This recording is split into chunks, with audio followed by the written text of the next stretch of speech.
हम लोग श्रीमद् भागवतम के तीसरे स्कंद के 21वें अध्याय के 38 से 44 श्लोक को पढ़ेंगे। देखिए 37वें हमने क्या सुना। तस्मिन् तस्मिन् सुधन्वन अहनि भगवान यत्य समादिशत् उपादायाश्रम पदम मुनेः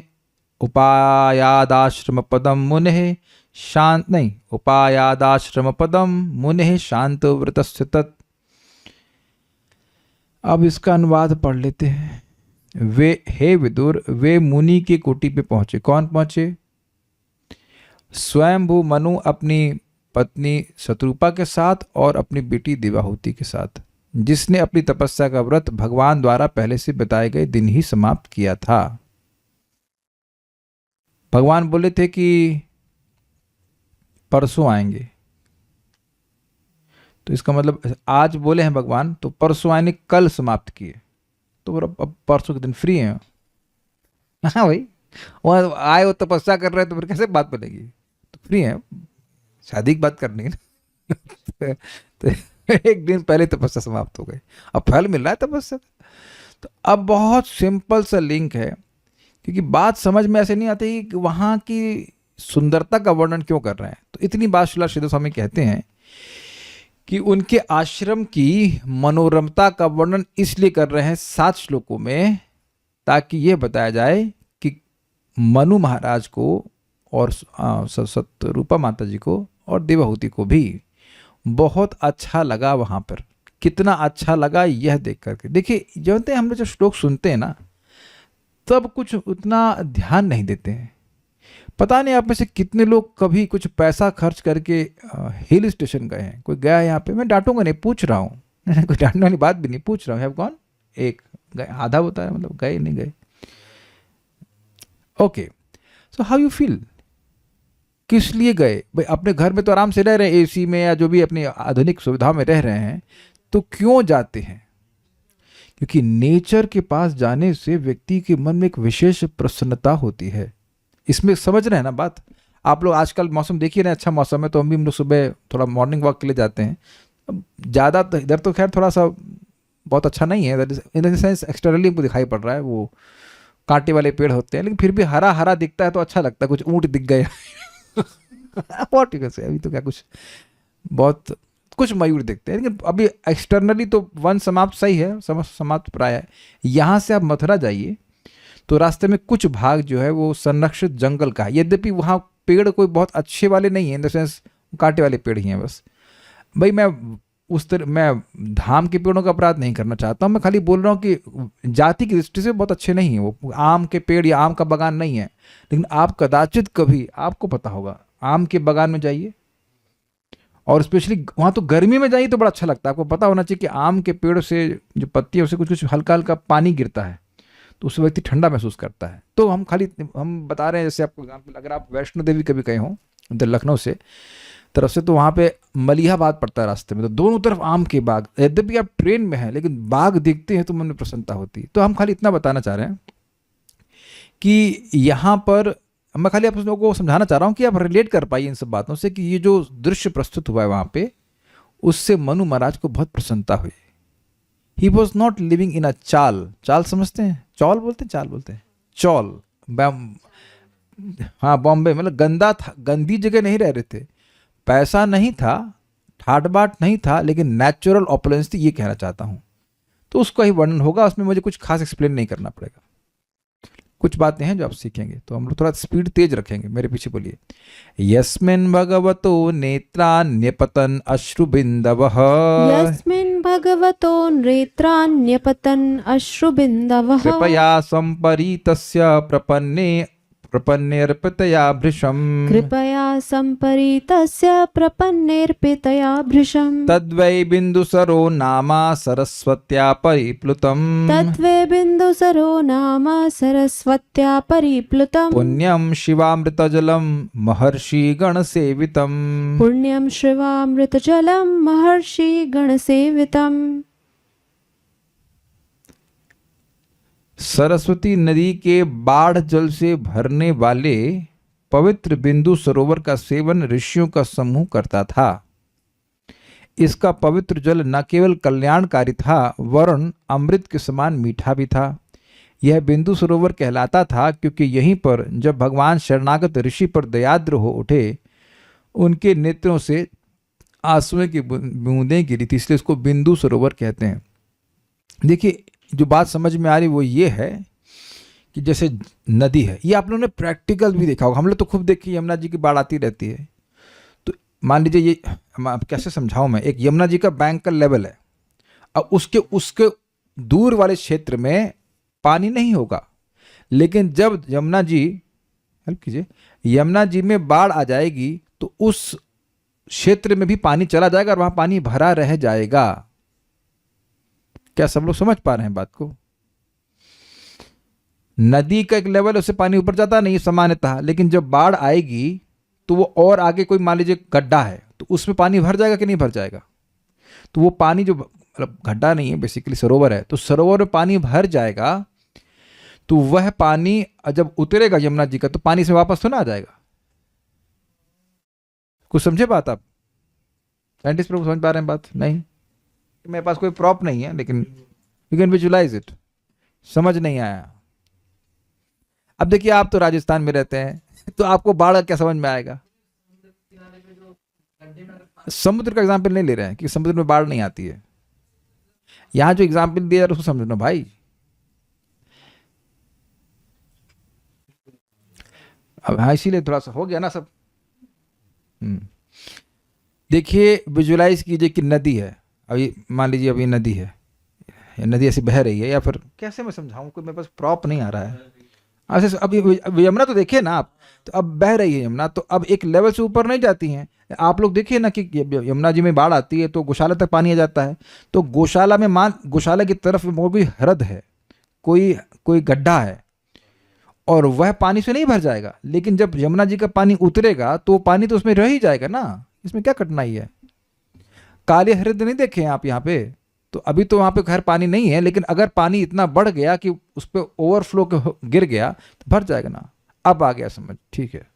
तो यहाँ इसको ही हम लोग पहले थोड़ा नहीं समझ पाए थे कि कैसे वह सरोवर नदी से घिरा हुआ था। नदी का पानी बढ़ा, उसमें पानी डाल दिया, उसके बाद पानी से बना रहेगा, ये बात है। अच्छा, बाकी शब्दों को हम लोग अन्वय में देखेंगे।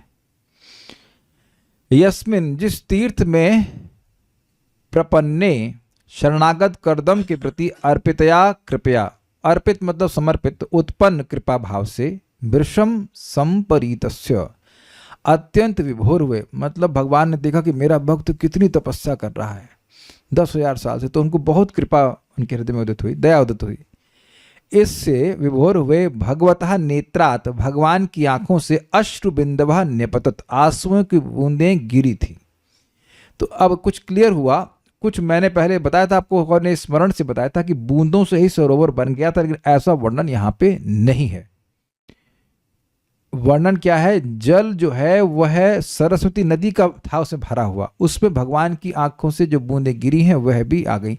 मैंने यह नहीं कहा कि भगवान की आंखों में से जो आंसू निकलेगा उसमें सरोवर सृष्टि करने का सामर्थ्य नहीं है, मैंने ये नहीं कहा। भगवान के रोमकूपों में सारा ब्रह्मांड है, उनके आंखों में आंसू तो बहुत ज्यादा हो जाएंगे ना, ये मैं नहीं कह रहा हूं। लेकिन जो यहां लिखा उसको अनुसार मैं बोल रहा हूं कि जल जो था वह उस नदी का था, और उसमें भगवान की आंखों में आंसू भी आ गए थे, और वो दया के आंसू थे। ठीक है।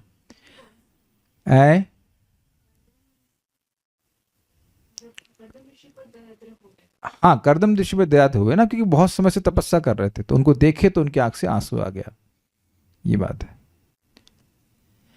सरस्वती नदी से परिप्लुतम, सरस्वती नदी के द्वारा घिरा हुआ। परिप्लुत का अर्थ वेदिता प्रभा समझा रहे हैं, भरा हुआ, उसी अर्थ में कह रहे हैं, भरा हुआ।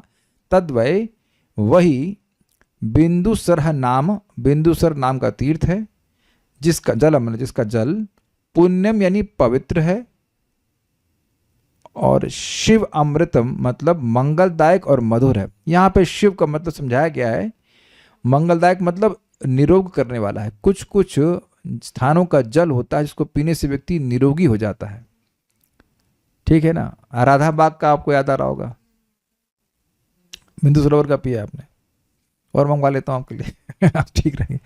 तो खैर पॉइंट ये है कि इससे व्यक्ति निरोग रहता है। और अमृत मतलब अत्यंत सुमधुर है, साधु है। महर्षिगण सेवितम, ऋषियों का समुदाय उसका सदा सेवन करता है। अब एक प्रश्न आ जाएगा, भाई जल पीने से रोग कैसे खत्म हो जाएगा? देखिए, रोग आता भी क्यों है? रोग आता है पहले के किए गए पाप की वजह से। तो किसी किसी स्थान विशेष का जल इतना पुण्यात्मक होता है कि व्यक्ति के पाप को नष्ट करता है। ये लॉजिक हमको समझ में आ रहा है। और यह भी हो सकता है कि उसमें कुछ औषधीय गुण भी हों।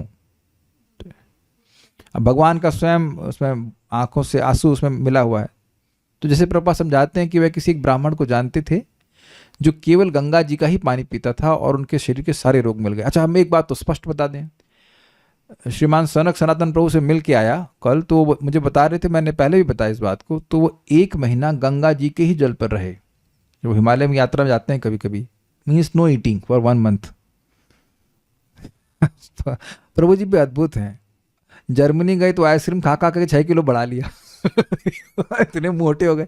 और अब हिमालय, हमने कहा तो आप हिमालय जाइए, आप हिमालय जाकर 1 महीने बिना खाने के। 1 महीने कौन रह सकता है बिना खाने के? बहुत हो गया भाई। हमने कहा प्रभु जी, आप ही हैं अकेले ऐसे। एक तरफ खाएंगे तो आइसक्रीम खाएंगे, एक तरफ खाएंगे तो 1 महीना जल पे रह जाएंगे। लेकिन उन्होंने एक अच्छी बात बताया कि उनके शरीर के सारे रोग एटलीस्ट उस समय समाप्त हो गए थे। तो गंगा जल का तो प्रभाव इस प्रकार का है। आपको पता ही ना कितना था, 3.5 या 4 करोड़, 3.5 करोड़ तीर्थ जो पूरे ब्रह्मांड में है वह गंगा जी के जल में निवास करते हैं। It's not ordinary. एक बात हम शुरुआत में ही बोलना चाह रहे थे और हम बिल्कुल भूल गए कि देखिए, मैं प्राणायाम का वीडियो देख रहा था, मैं इंटरेस्टेड फॉर माई हेल्थ, तो वो बता रहे थे कि पहली श्वास से ही आपको लाभ होना शुरू होता है। Very nice statement. क्योंकि व्यक्ति सोचता है अरे यार क्या है, ऐसा किया क्या, कुछ नहीं हुआ। नहीं, पहली सांस से ही आपको लाभ हुआ। I was just mapping it to bhakti, कि आप गंगा जल पी रहे हैं या किसी तीर्थ में जाते हैं या भगवान की भक्ति कुछ भी करते हैं, तो पहले नाम से ही आपको लाभ होना शुरू हो गया। यद्यपि प्रारंभ में नहीं दिखाई पड़ता है। और जब इसीलिए जब शास्त्र सुनता है तब व्यक्ति की श्रद्धा स्ट्रांग होती है कि नहीं नहीं, भले हमको ना दिख रहा हो लेकिन हमारे अकाउंट में जा रहा है, हमारा लाभ होगा। तो हम आपको बात समझा रहे थे कि पुण्य जल को पीने से बहुत बड़ा लाभ होता है। तो आप सभी लोग ऐसा प्लीज कर सकें तो जरूर कर लीजिए। कर सकते ही हैं, कोई कठिनाई तो है नहीं। भगवान को एक गिलास में जल अर्पण कर दीजिए, सबसे इजी बता रहा हूं, तुलसी डाल करके, और वह जल एक पात्र में रख के जो रखा उसमें मिला दीजिए। ये विज्ञान समझिए, हमारे शरीर में 75% पानी होता है। ये सबको पता है कि नहीं? कोई नई बात तो नहीं बता रहा हूं। तो अगर आप एक अभ्यास रखेंगे कि आपको प्रसादम जल ही पीना है, तो अब आपका शरीर कितना शुद्ध हो जाएगा। ये मैं नाम रख रहा हूँ, श्रीमती, इनका नाम श्रीमती है, श्रीमती माता जी ने बताया था। She is a Brahmacharini all life, amazing devotee. उनकी क्लास में ब्रह्मचारी आते थे सुनने के लिए। हम मायापुर में अपने आंखों से देखें तो समझ सकते हैं कितनी एग्जॉल्टेड माता जी होंगी। तो वो मुझे बताएं, उसको भी मैं कई समय तक आलस करता रहा, नहीं अप्लाई किया, लेकिन वो कह रही थी कि मंदिर से इतना जल निकलता है और उसको फेंक देते हैं। आप देखे होंगे, पेड़ में डाल देंगे तो कुछ मतलब नहीं। महिमा नहीं समझ पा रहे हैं। अगर सारे लोग जल मांगने लग जाएं तो मंदिर के पास तो कम ही पड़ जाएगा ना। हाँ, इंटरेस्टिंग, महाप्रसाद के लिए झगड़ा होता है क्योंकि वो जीव को अच्छा लगता है, लेकिन जल के लिए तो आपके सामने प्रैक्टिकल है कि कोई जल जो है वो भगवत संबंधी है। स्पष्ट है भाई, हाँ, भगवान का संबंध, भगवान से संबंधित जल है तो वह पवित्र करने वाला होता है। तो इतना तो सब लोग कर सकते हैं, कौन नहीं करेगा ये? यहाँ ऐसी कौन सी हाउस वाइफ हैं जो ये संकल्प ले रही हैं, संकल्प नहीं ले रही हैं कि वो प्रसादम जल ही पिएंगी अगर वो घर में रहती हैं? तो हाउस वाइफ मतलब घर में है। सब लोग संकल्प ले रहे हैं यहाँ से, इतना मैं सिखा पाया यहाँ पे।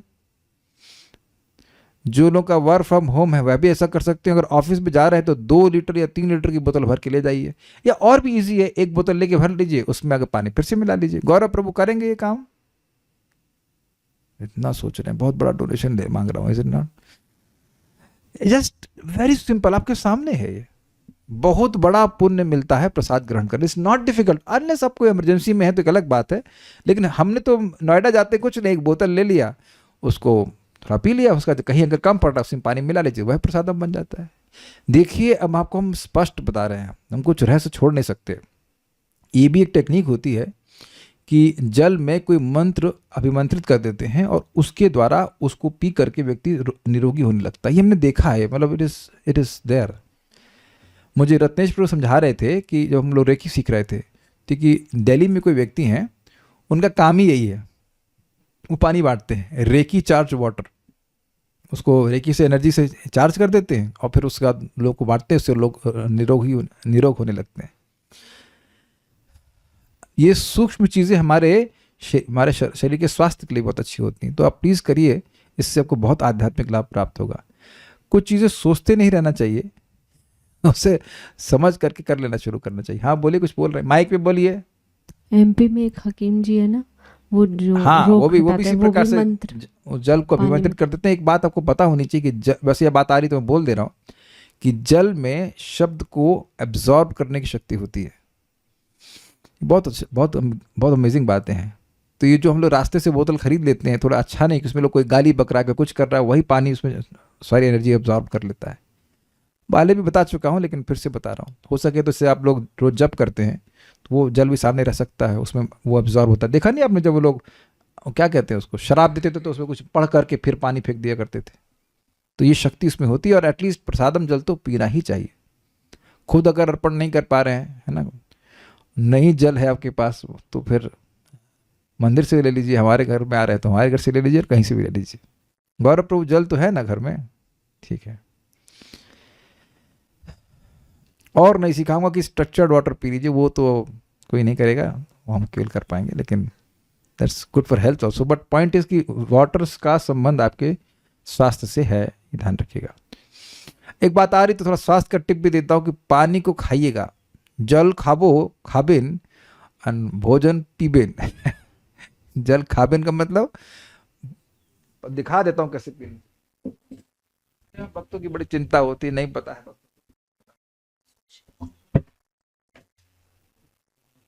तो जल ऐसे लीजिए एंड देन यू ड्रिंक।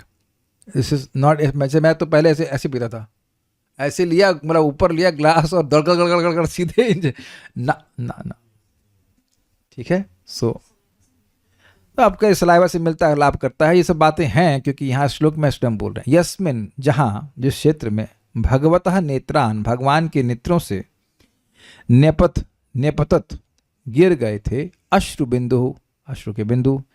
क्यों गिरे? तो कह रहे हैं कृपया संपरीतस्य, वह कृपा के द्वारा भर गए थे।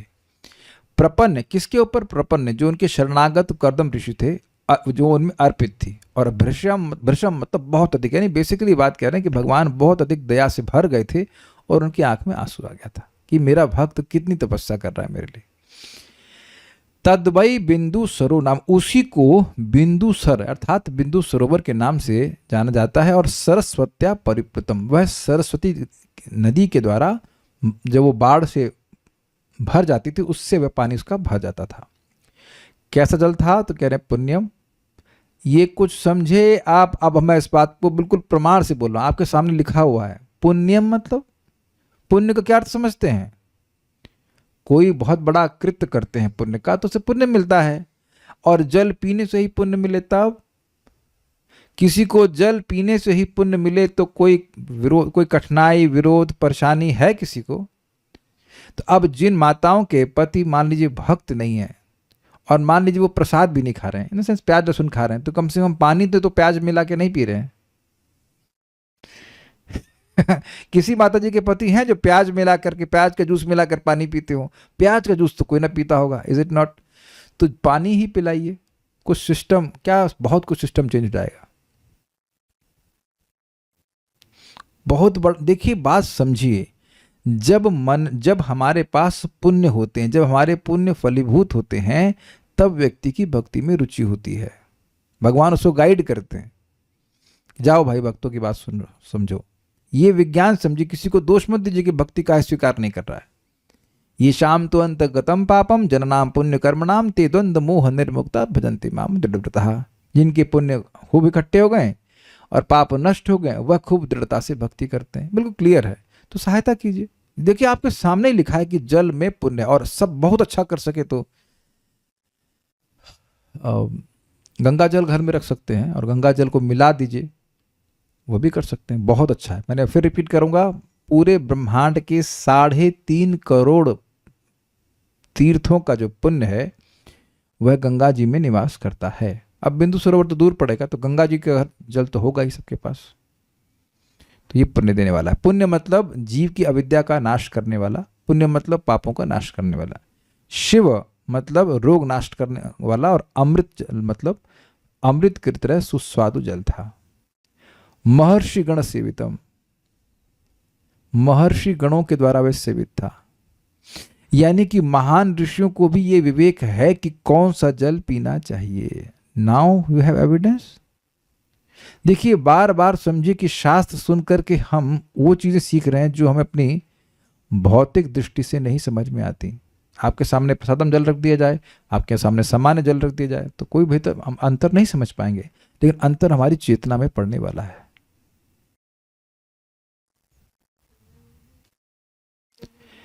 हाँ, आप बिल्कुल सही कह रहे हैं कि आपने क्या कहा। देखिए, कोई सुन पा रहा है? आप ही हैं क्लास में केवल। प्रभु जी, गंगा जल भी प्रसादम जल ही और भगवान के चरणों से निकल रहा है। यस, गंगा जल भी प्रसादम जल है, और अगर आप घर में भगवान को अर्पण कर रहे हो तो वह जल भी परफेक्ट है, कोई कठिनाई नहीं। एक बात और आप लोगों के हेल्थ के लिए हम बोल दे रहे हैं कि प्लास्टिक की बोतलों से पानी नहीं पीजिएगा। You switch to stainless steel, और ऐसे पात्र में भी मत रखिएगा जिसमें प्लास्टिक के टैप होते हैं। आप समझ पा रहे हैं ना, वो जो आजकल डिस्पेंसर वगैरह आने, तो पूरा प्लास्टिक का ही होता है। वो प्लास्टिक उस पानी में चली जाती है और उसके नैनो पार्टिकल्स हमारे इंटेस्टाइन से फंस जाते हैं, चिपक जाते हैं। तो बहुत लंबी कथा हो जाएगी, लेकिन हम बात आप लोगों के लिए नोट कर दें। हमारे घर में 2 घड़े हैं, उसमें पानी रख देते हैं, उसको हम ठीक कर लेते हैं और उससे स्टेनलेस स्टील में ट्रांसफर करते हैं, वहीं से पानी पीते हैं। That is the best way. Okay, so will go forward. Shridhari, उस आश्रम में प्रवेश करने मात्र से महाराज मनु को परमानंद की प्राप्ति हुई, इस बात को बतलाने के लिए यस्मिन इत्यादि 7 श्लोकों के द्वारा पहले आश्रम का वर्णन करते हुए मैत्रेय महर्षि कहते हैं। मतलब ये बता रहे हैं कि इनको बहुत आनंद हुआ, ये नहीं बता रहे हैं सीधे कि मनु महाराज जाके क्या बात की। तो he is developing the story very nicely. आप देखिए कि कोई कथा या मूवी वगैरह में भी कोई सुंदर सीन दिखाएंगे, ये नहीं कि सीधे की बात हो रही शुरू कर देंगे। बहुत बार जैसा करते हैं, सीनिक कुछ चीज़ वर्णन कर रहे हैं तो बहुत डिटेल में वर्णन कर रहे हैं, ये एक बात है। प्रपन्न शब्द से शरणागत कर्दम महर्षि को कहा गया है। उस बिंदु सरोवर का जल शिवम अर्थात आरोग्य प्रदान करने वाला तथा अमृत के समान स्वादिष्ट था। समझ में आ गया? रोग नष्ट करने वाला था, तात्पर्य। कर्दम मुनि ने भगवान की अहेतु की कृपा प्राप्त करने के उद्देश्य से तपस्या की थी, और जब भगवान वहां पहुंचे तो वह इतने दयाद्र, दयाद्र मतलब दया से आद्र ना, आद्र मतलब होता है गीला, जब सॉफ्ट हो उठे। ऐसे भगवान करते बहुत सॉफ्ट है, जब देखते हैं कि भक्त खूब तपस्या कर रहे हैं उनके लिए, तो उनका हृदय और द्रवीभूत हो जाता है। तो वे इतने दयाद्र हो उठे कि प्रसन्नतावश उनके नेत्रों से आंसू टपक पड़े, जिनसे बिंदु सरोवर बन गया। अतः बिंदु सरोवर को बड़े बड़े साधु तथा विद्वान पूछते हैं, क्योंकि परम सत्य के दर्शन शास्त्र के अनुसार भगवान और उनके नेत्रों के आंसू अभिन्न है, मतलब उसमें भगवान विद्यमान है, ये बात है। अब एक बात अजीब सी लग रही है कि अभी प्रभुपाद ने कहा था कि वो जल नदी से आ रहा है, और अभी कह रहे हैं कि उन नेत्रों से जो आंसू टपक पड़े उससे बिंदु सरोवर बन गया। तो देखिए, समन्वय ये हो रहा है कि सरोवर पहले से रहा होगा और उसमें भगवान के बिंदु पड़ गए तो उसका नाम बिंदु सरोवर पड़ गया। यही बात समझ में आ रही है। जैसे हृदय तो यहाँ पे पहले से ही थी, सरोवर पहले से था यहाँ पे, लेकिन जब कालिया आ गया तो उसका नाम कालिया हृदय पड़ गया। ऐसा बात, ऐसे समझ पा रहा हूं मैं। जिस प्रकार भगवान के पांव के अंगूठे का पसीना पवित्र गंगा नदी बन गया था, उसी प्रकार भगवान के दिव्य नेत्रों से गिरे आंसू बिंदु सरोवर बन गया। ये दोनों ही दिव्य हैं जिनकी महान साधु तथा विद्वान पूजा करते हैं। यहाँ पर बिंदु सरोवर के जल को शिवामृत जल कहा गया है। शिव का अर्थ होता है चंगा करने वाला, मतलब निरोग करने वाला। जो कोई भी बिंदु सरोवर के जल को पीता है उसके सारे रोग दूर हो जाते हैं।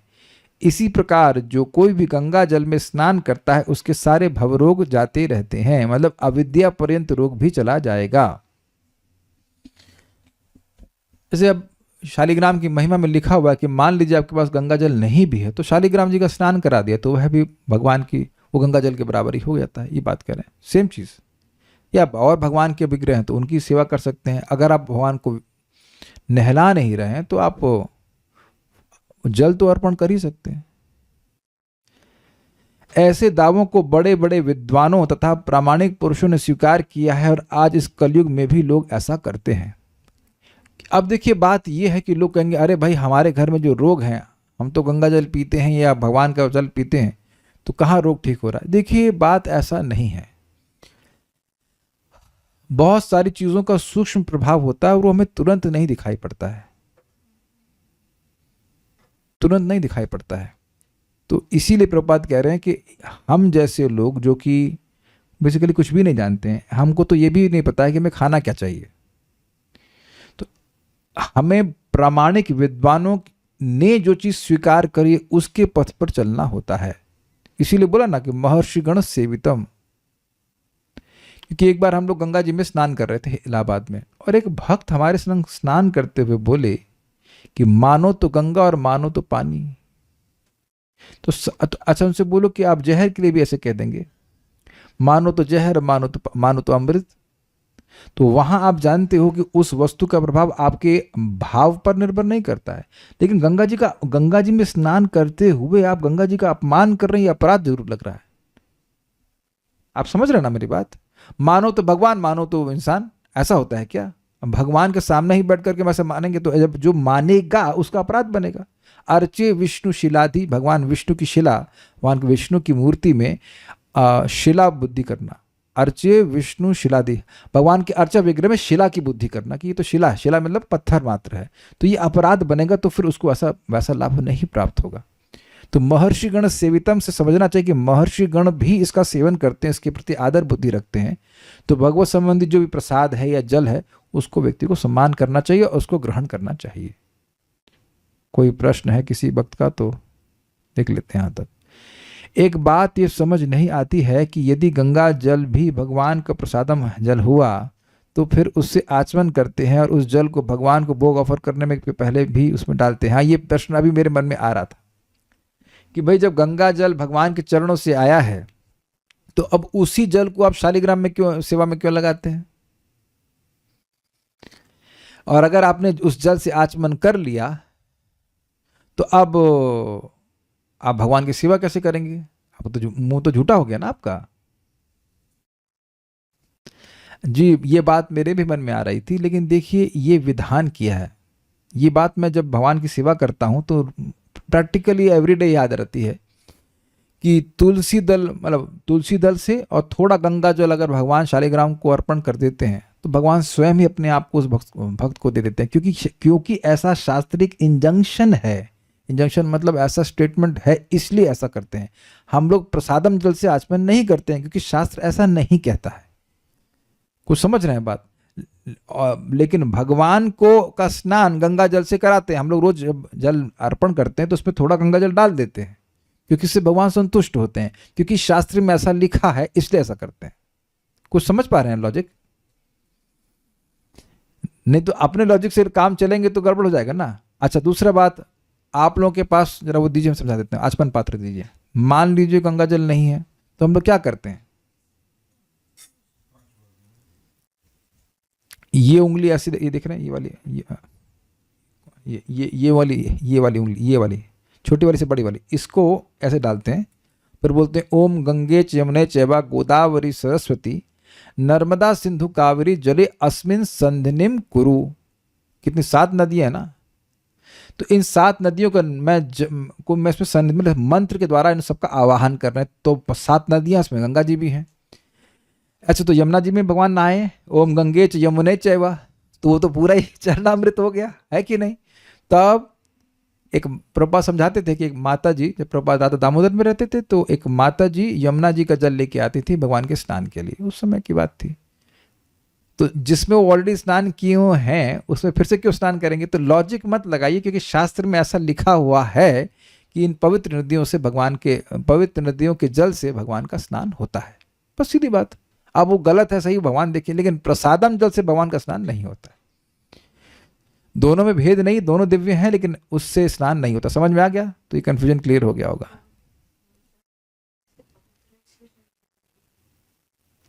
कह रहे हैं एक भक्त कि राधा कृष्ण के स्नान का जल कैसे यूज कर सकते हैं अगर गमले में नहीं डाल सकते। देखिए, मैंने यह नहीं कहा कि गमले में नहीं डाल सकते, मैं ये कह रहा हूं कि उसको आप स्वयं पीजिए, वो आपके लिए लाभकारी होगा। फिर भी बच जाए तो गमले में डाल दीजिए, उससे पेड़ को भी लाभ होगा, लेकिन आप अपने पहले लाभ के चक्कर में रहिए ना। Make sense? हमारा तो पानी कभी खत्म ही नहीं होता, सॉरी कभी बचता ही नहीं है तो उससे कोई कठिनाई नहीं होनी चाहिए। देखिए, हम लोग केवल भागवतम पढ़ नहीं रहे हैं, we are like small kids learning something good for ourselves. मैंने कई बार रिपीट किया है कि भागवतम एक ओशन की तरह, हम लोग उसमें गोता लगाते हैं, अपने काम की कुछ मड़ी मिल गई तो अपना जीवन सफल हो जाएगा। केवल यही चीज़ कर लेंगे तो कितना बात फायदेमंद हो जाएगा ना आपके लिए, कि प्रसादम जल ही पीजिए। जबकि आप देख सकते हैं इसमें कुछ भी कठिन नहीं है। अगर आप नौकरी पे भी जा रहे हैं तो ईशु गुप्ता प्रो, ऑफिस में आप क्या 5 लीटर पानी पीते हैं ना, तो क्या 2 लीटर पानी नहीं ले सकते, और 2 लीटर भी मत लेके जाओ, स्टेनलेस स्टील की बोतल ले लीजिए, अगर जैसे से खत्म हो जाए फिर से भर लीजिए, तो वो भी तो प्रसादम ही हुआ ना। तो उम्मीद है कि सभी भक्त लोग इसको करना शुरू करेंगे। It's not that difficult at all, just trying to be conscious about what you are doing.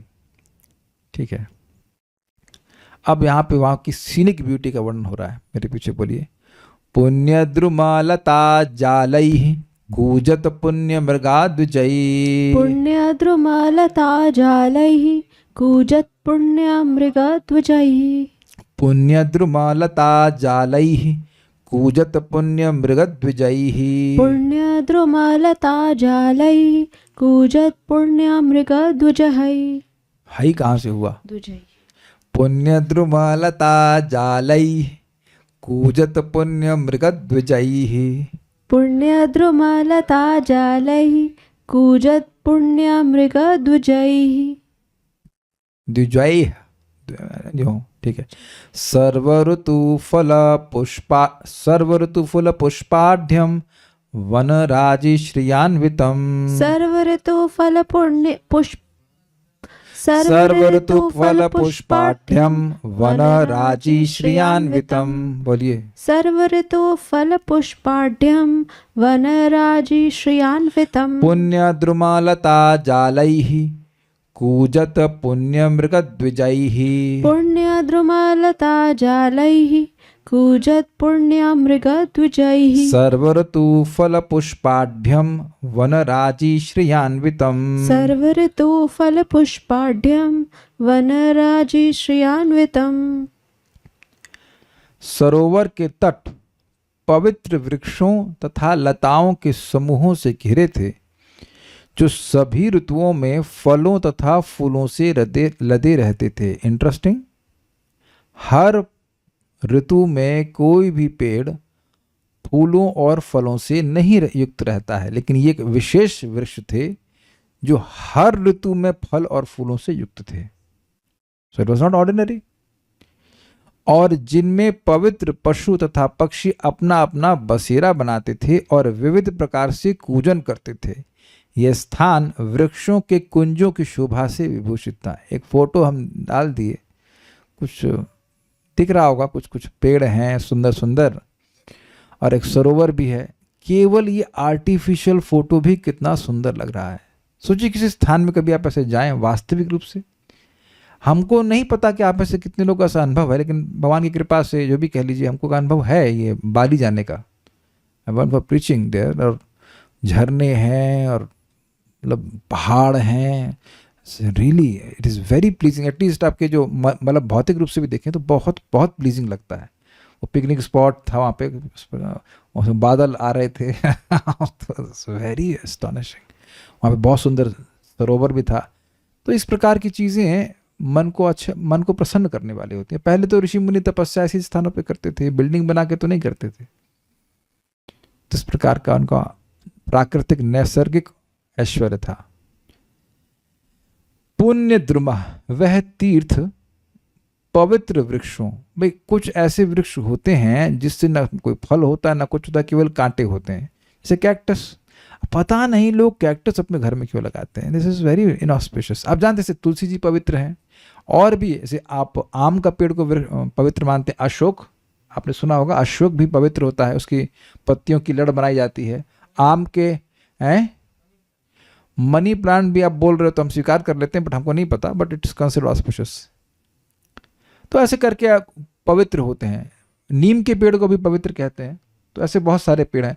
अब मैं नोटिस ही कर रहा था कि हमने सुना है ये बात, आई मे बी रॉन्ग, हिस्ट्री हमको पता नहीं कितना सत्य है, लेकिन ये जो NH2 बनाया था, शेरशाह सूरी ने बनाया था शायद, और उसने दोनों तरफ जो ओरिजिनल मतलब रोड थी, दोनों तरफ आम के और से पेड़ लगाए थे।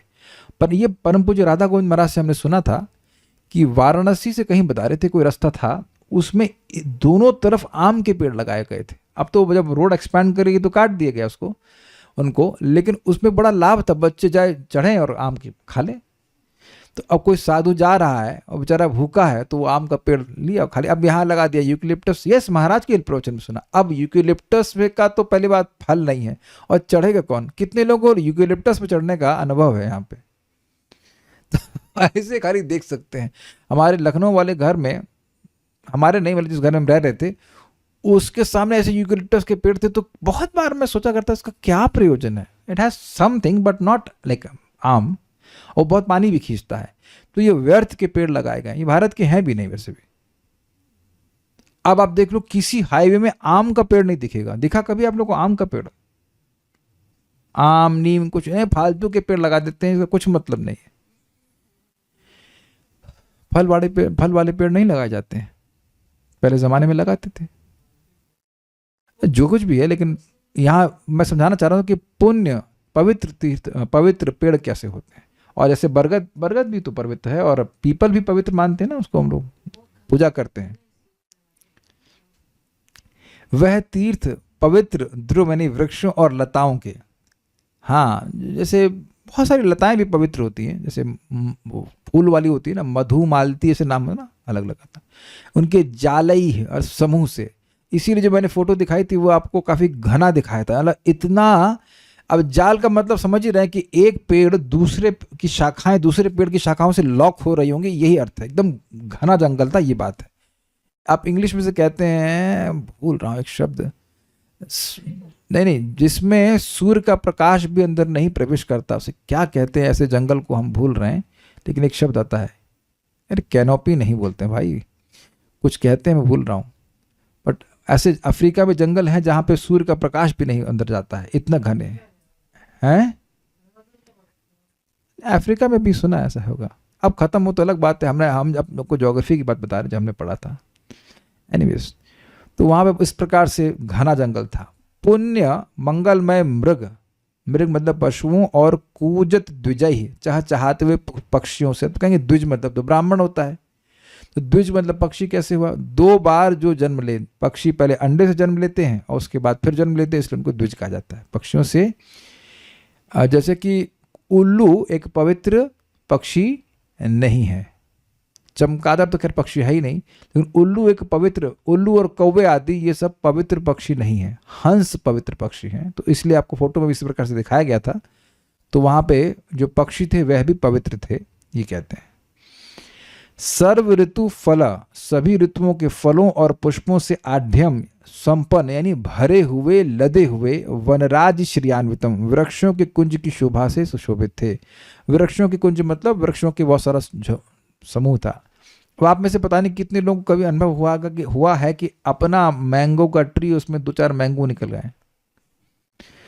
2-4 मैंगो निकलते हैं तो प्रसन्नता हो जाती है। मैं इसलिए बोल रहा हूँ कि हम फार्म को कुछ समय के लिए देख रहे थे, इको फार्म में, तो वहाँ प्रभु जी ने कुछ, अजय फार्म में तो कुछ मैंगो के पेड़ लगाए थे, तो उसमें से आम निकल आए, तो इतनी प्रसन्नता हुई, 1-2 आम।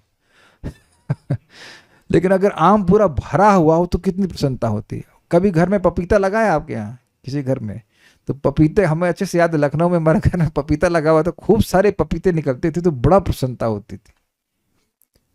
आप इधर मायापुर जाएंगे तो वहां भी हमने देखा कुछ घरों में केले के पेड़ लगे हुए हैं, और उसमें केले खूब लदे रहते हैं, बड़ा अच्छा लगता है देखने में। You feel so, it looks very, at least to me it looks very strange कि एक पेड़ पे इतना फल आ सकते हैं।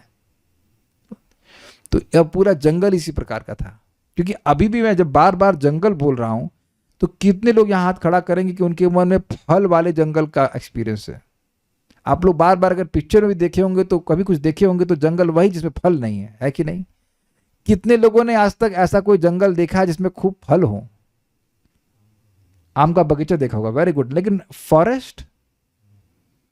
तो जैसे मैं शब्द बोल रहा हूं जंगल जंगल, तो आप जंगल के सामान्य पेड़ सोच रहे हैं, लेकिन यहां बोल रहे हैं खूब फल है, खूब फूल है, और फूलों से भगवान की सेवा भी हो सकती है। जल तो है ही सरोवर में, यानी कि भगवान की सेवा में कोई दिक्कत नहीं है। पत्रम पुष्पम फलम तोयम, चारों चीजें हैं ना अवेलेबल। अब सोच लीजिए, मान लीजिए किसी को रूम में बंद कर दें, तो जैसे हम ही लोग रूम में बंद ही हैं, तो हमको फूल लेने के लिए मंडी में जाना पड़ता है। तो ऐसा नहीं कि कर्दम ऋषि को अब मंडी में जा रहे हैं, भाई ये माला कितने रुपए की है, या ये गेंदा कितने रुपए का है, फ्रेश फूल लाओ, तोड़ के भगवान को अर्पण करो। अब यहाँ तो मजबूरी है, जाना पड़ता है, फ्रिज में रखा हुआ फूल लाना पड़ता है, यहाँ पे लाके फ्रिज में रखना पड़ता है। लेकिन सोचिए अगर आपके पास या मेरे पास यहीं पे कोई पेड़ होता तो हम तुरंत तोड़ के लाके अर्पण कर सकते हैं। जैसे कि तुलसी जी हमारे पास कम से कम यहाँ होगी है नीचे, तो तुरंत अर्पण कर सकते हैं। कितना अमेजिंग बात है ना यार। यद्यपि राजा आ रहे हैं, लेकिन वह यहाँ के ऐश्वर्य को देख रहे हैं, और ये ऐश्वर्य भगवत संबंधी है। हर चीज का उपयोग भगवान की सेवा के लिए कर सकते हैं। फालतू के पौधे नहीं लगा रखे। कैक्टस यहाँ पे नहीं हुए हैं, कैक्टस भगवान को क्या अर्पण करेंगे बताइए, कुछ काम का है? तो ये सब बातें हैं। आज समय तो हो गया, इसका हम तात्पर्य को पढ़ के रुक जाएंगे। यह बताया गया है कि बिंदु सरोवर पवित्र वृक्षों तथा पक्षियों से घिरा रहता था।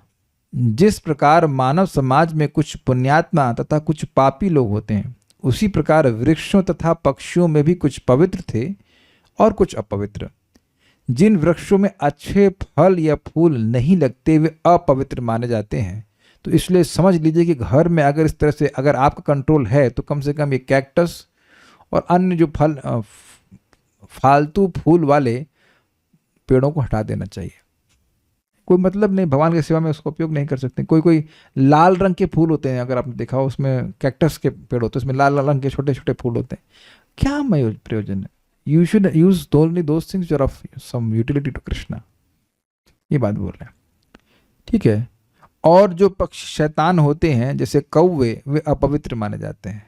कौवे और उल्लू भी, और भी होते होंगे तो हमको नहीं पता, लेकिन इतने तो हैं ही। बिंदु सरोवर के चारों ओर की भूमि में एक भी अपवित्र पक्षी या वृक्ष नहीं था। तो इससे स्पष्ट समझ में आ रहा है कि वह पुण्य भूमि थी। प्रत्येक वृक्ष फलित तथा पुष्पित था, और प्रत्येक पक्षी प्रभु के गुणों का हरे कृष्णा कृष्ण कृष्ण हरे हरे, हरे राम राम राम हरे हरे का गान करने वाला था।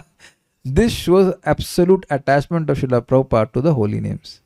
अब ये देखेंगे कि ये तो श्लोक में है नहीं, लेकिन प्रभुपाद आपसे हरे कृष्ण मंत्र बुलवाना चाहते ही हैं। सारे पक्षियों हरे कृष्ण मंत्र करना शुरू करो। हमको उससे प्रभुपाद की बात याद आती है, और इसको हर दिन ही प्राय, अगर हम कहेंगे कि मैं हर दिन तो नहीं, लेकिन कई बार नोटिस कर लेता हूँ कि सुबह उठते ही, यस ऑलमोस्ट एवरी डे, तो मेरे राइट साइड में दरवाजा जैसे खोलूंगा तो पक्षियों का कलरव सुनाई पड़ता है, क्वां क्वां, जो भी रहता है। तो प्रभुपाद समझाते हैं कि देखो, सुबह उठते ही पक्षी लोग बोलना शुरू कर देते हैं। पहली बात वो सुबह उठते हैं, और दूसरा उठते ही कलरव करना शुरू करते हैं, बोलना शुरू करते हैं, लेकिन उनका ये सामर्थ्य नहीं कि वो हरे कृष्ण मंत्र बोले।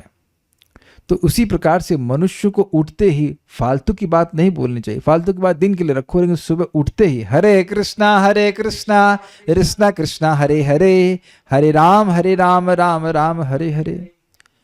तो कहे ये कौन सी बड़ी बात आप कह रहे हो? श्रीमन चैतन्य महाप्रभु ने जब सार्वभौम भट्टाचार्य जी का अभिमान को नष्ट कर दिया, उनको भक्त बनाया, तो कुछ दिन के बाद या कुछ समय की बात है, वो थोड़ा सुबह देर में उठे, और उस समय महाप्रभु उनके लिए प्रसाद लेके आ गया। तो जैसे वो उठे तो बोले कृष्णा कृष्णा, तो महाप्रभु को बड़ी प्रसन्नता हुई, और बिना नहाए ही वे प्रसाद ग्रहण कर लिए। ये एक बहुत बड़ी बात है ब्राह्मण के लिए, बिना गायत्री किए, बिना स्नान किए कैसे आप कुछ खा सकते हैं? लेकिन वो श्लोक भी कोट किए कि इसमें कोई समय का नियम नहीं है प्रसाद आदि में।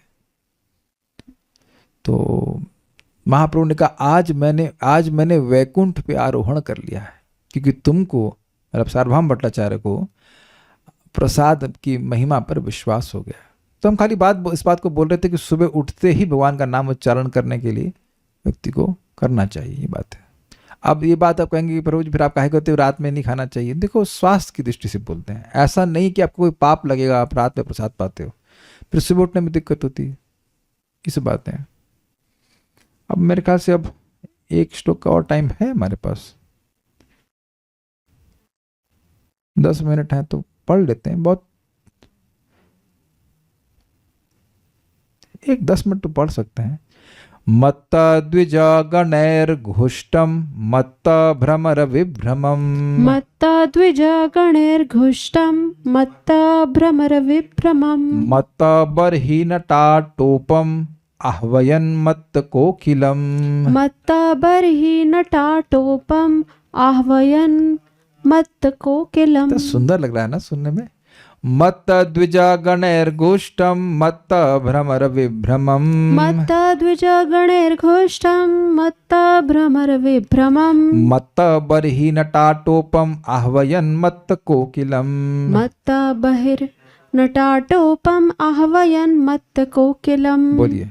मत्त द्विज गणैर्घुष्टं मत्त भ्रमर विभ्रमं मत्त द्विज गणैर्घुष्टम मत्त भ्रमर विभ्रमम मत्त बर्हि नटाटोपम् आह्वयन् मत्त कोकिलम्। मत्त बर्हि नटाटोपम आह्वयन् मत्त कोकिलम।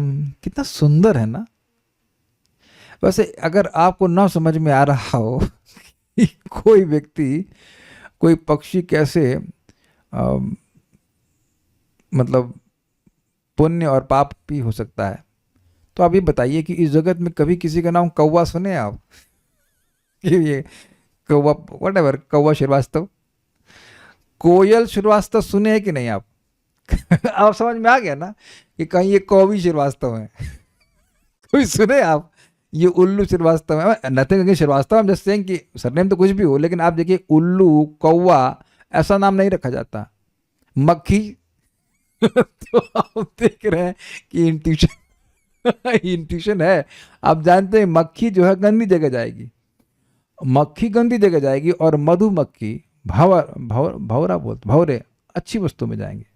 तो आप खुद भी जानते हैं जगत में लोगों के सेंस है कि कौन सी चीज़ अच्छी है, कौन से पशु पक्षी बुरे हैं, है कि नहीं? वही टाइगर नाम रख देते हैं, बाघ को भी बहुत पवित्र माना जाता है ना, लेकिन माउस तो नहीं रखते ना नाम। यह प्रदेश मतवाले पक्षियों के स्वर से प्रतिध्वनित था। मतवाले भौरे बंडरा रहे थे, प्रमत्त मोर गर्व से नाच रहे थे और प्रमुदित कोयलें एक दूसरे को पुकार रही थी। अब ये तो जो लोग थोड़ा जंगल की तरफ रहते हैं उस बात को समझ पाएंगे, हमारे तरफ भी थोड़ा सा पेड़ है तो सुनाई पड़ता है। पक्षी मतवाले क्यों थे? भाई इतना सुंदर वातावरण है, भोजन खाने पीने की व्यवस्था है, फल है, फूल है। भाई फलों को देख करके पक्षी मतवाले होंगे, खाने के लिए है, और फूलों को देख करके भौरे मतवाले होंगे, उनकी गंध से मतवाले हो जाते हैं कि नहीं, लाइक दैट। और एक आपने ये भी देखा होगा कि आवाज करते हैं पक्षी तो एक दूसरे को देख करके उत्साहित होते हैं। इससे भक्तों को सीखना चाहिए कि जब कर रहे हैं तो साथ में करेंगे तो देख सूर्य को देख के उत्साहित हो ही जाते हैं, अकेले अकेले कलरव नहीं होता।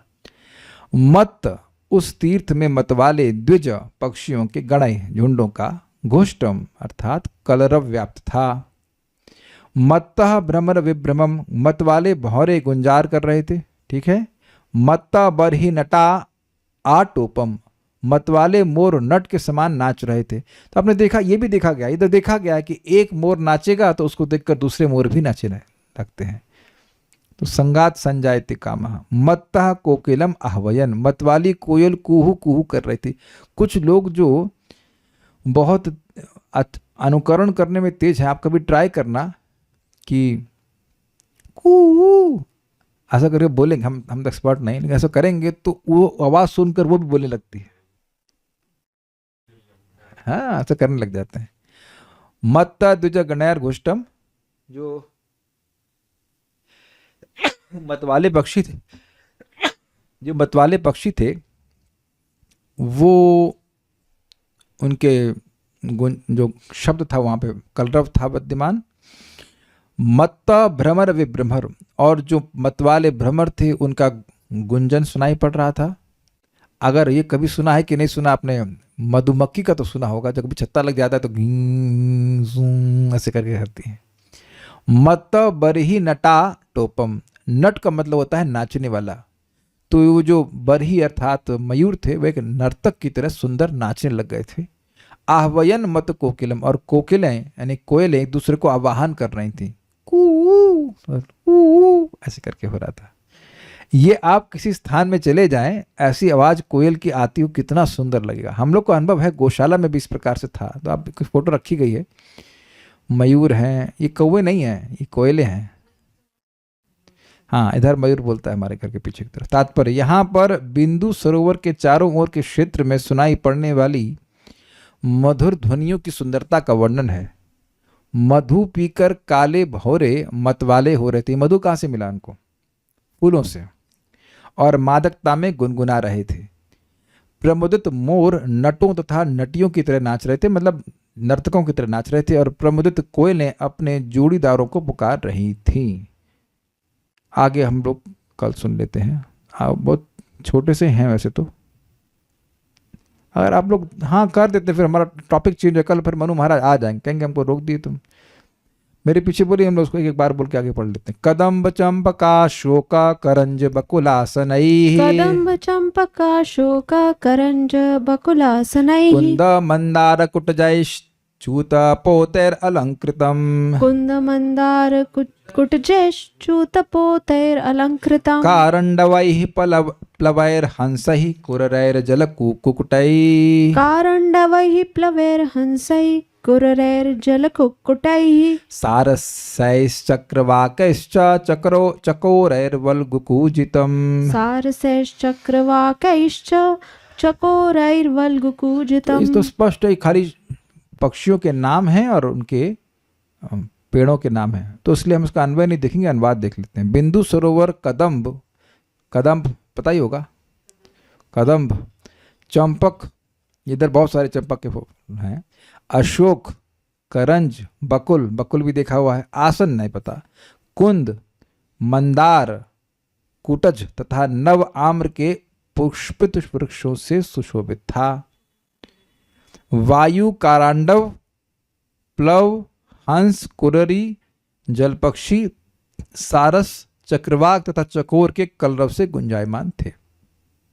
तो ये फोटो हमने कुछ दिखा दिए, इस रिप्रेजेंटेटिव फोटो। इस तरह से बहुत सारे पक्षी हैं और वह बहुत सारा आवाज कर रहे हैं, और वहाँ बहुत सारे फल वाले पेड़ भी हैं, इनका नाम यहाँ पे रख दिया गया है। तात्पर्य पढ़िए आप तात्पर्य। इस श्लोक में वर्णित सभी वृक्ष परम पवित्र हैं और उनमें से कई से यथा चंपक, कदम्ब तथा बकुल से अत्यंत सुहावने पुष्प निकलते हैं। जल, मुर्गी तथा सारस के मधुर स्वर से चारों ओर का प्रदेश अत्यंत सुहावना लग रहा था और एक अति उपयुक्त आध्यात्मिक वातावरण की उत्पत्ति हो रही थी। बांग्ला श्लोक देखते हैं। तथैव हरिणैः क्रोडैः श्वाविद गवयः कुंजरैः, तथैव हरिणैः क्रोडैः श्वाविद गवय कुंजरैः, गोपुच्छैर्हरिभिर्मर्कैर्नकुलैर्नाभिभिर्वृतम्, गोपुच्छैर्हरिभिर्मर्कैर्नकुलैर्नाभिभिर्वृतम्। इसके तटों पर हिरन, सूकर, शाही, शाही समझते हैं जिसके वो कांटे जैसे होते हैं, वो कांटे को थ्रो करती है, इंग्लिश में क्या कहते हैं भूल गया, लेकिन पॉर्क्यूपाइन, यस पॉर्क्यूपाइन, नीलगाय, हाथी, लंगूर, शेर, बंदर, नेवला तथा कस्तूरी मृगों की बहुलता थी। तो कुछ फोटो दिखा दिए, हाथी है, वाघ है, सॉरी सिंह है, हिरन है, और शायद एक और नेवला भी दिख गया आपको उसमें, सुअर भी है, और कस्तूरी मृग भी दिख गया होगा आपको, बंदर अंदर भी घूम ही रहे हैं इधर से। तो कुछ फोटो दिखा दी, कुछ अंदाज दे रहा है किस तरह का। ये बताइए कि क्या, अगर आप, चलिए आप भक्ति की दृष्टि से मत सोचिए, लेकिन ये बताइए कि क्या इस तरह का वातावरण आपको मन को लुभाएगा नहीं? और एक अमेजिंग बात यह भी कि आपस में झगड़ा नहीं कर रहे हैं। ये शेर है कि खा नहीं रहा है उनको। ये हम लोग कहीं किसी एक गीता के महात्म्य में सुने हैं कि कहीं पे स्थान पे ऐसे आश्रम में पहुंचते हैं जहां पे परस्पर स्वाभाविक रूप से जिनका नैसर्गिक विरोध है, फिर भी उस स्थान के प्रभाव से वह वैर नहीं करते हैं। हम लोग पढ़ चुके हैं सके। केवल फोटो कितनी अच्छी लग रही है ना, तो सोचिए अब अगर वास्तविक रूप से वो स्थान ऐसा हो तो कितना सुंदर लगेगा। बहुत मन एक्चुअली प्रसन्न हो जाता है ऐसे स्थानों में जाकर। तात्पर्य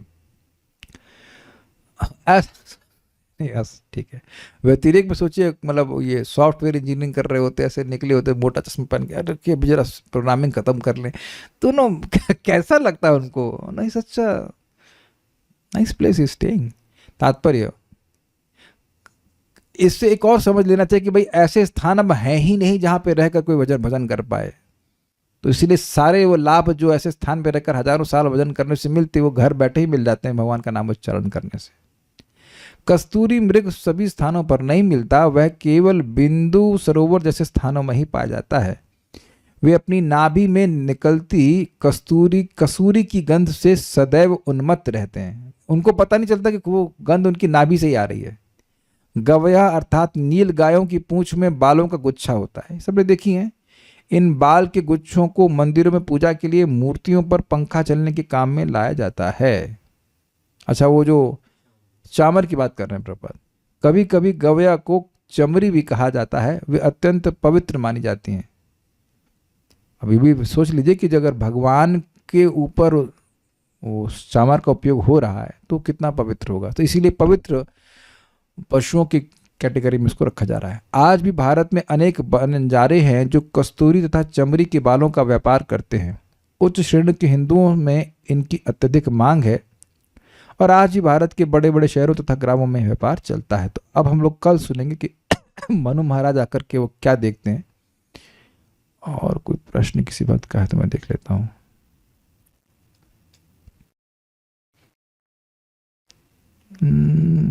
नहीं, so I'll stop here. Srimad Bhagavatam की जय, श्रील प्रभुपाद की जय, निताई गौर प्रेमानंदे। कम से कम श्रवण के द्वारा हम अपने कंक्रीट के जंगल से बाहर निकल गए। कुछ समय तो उस जंगल में गए जहाँ घूम के आए। तो हमको एक दिक्कत है, भक्त लोग कहते हैं प्रभु जी आपको यात्रा नहीं लेके जाते। कहाँ कहाँ नहीं घुमाया आप लोग को बताइए। वैकुंठ लेके गया था, ब्रह्मलोक लेके गया था, नैमिषारण्य लेकर घुमा दिया, और उसके बाद द्वारका लेके गया था। कहाँ कहाँ नहीं, वो भी घर बैठे बैठे। Is it not? गए थे कि नहीं? जिसने प्रथम स्कंद सुना है वो जानता है। द्वारका के बारे में चर्चा हुई थी, हस्तिनापुर लेके गए, सब कुछ। और आज की दिल्ली देखने में तो कोई खास ना इंटरेस्टिंग नहीं है, लेकिन वहाँ का सीन तो अच्छा था। तो यहीं बैठे बैठे सब जगह घूम आइए। ठीक है, stop now. Hare Krishna, thank you.